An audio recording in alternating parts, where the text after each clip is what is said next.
one of the guys' name was something Weasel. These two scientists that figured out neuroplasticity, figured out that it goes way past, like, conventional theory is that neuroplasticity ends in like your early teens or before that, maybe. Not true.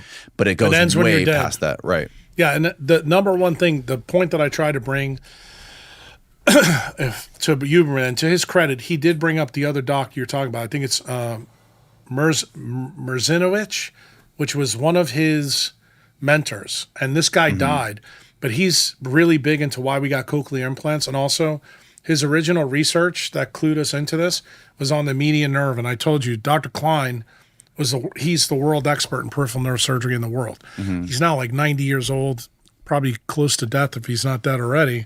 But his work, actually, as a young resident, taught me that the dominant paradigm belief, because I was taught that the brain doesn't change, that guy's research told me that was bullshit.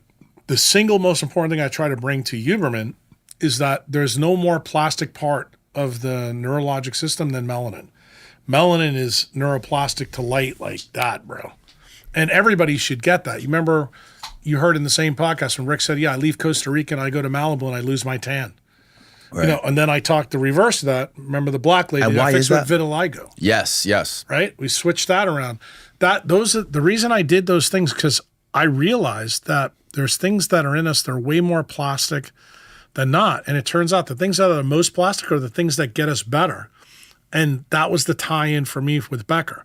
Because Becker found that the source of all regeneration is the DC electric current takes red blood cells and turns them into the cell you need. The key is you have to have the right light to get the right current to get the right cell. And it doesn't matter what cell it is.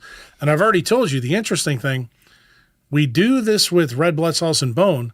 My belief is that we're using stem cells to do it with other tissues. And if you don't create the right light, you don't get the right current, then you don't get the regeneration. And that's what we see with people that say have quiescence or have senescence. Those are people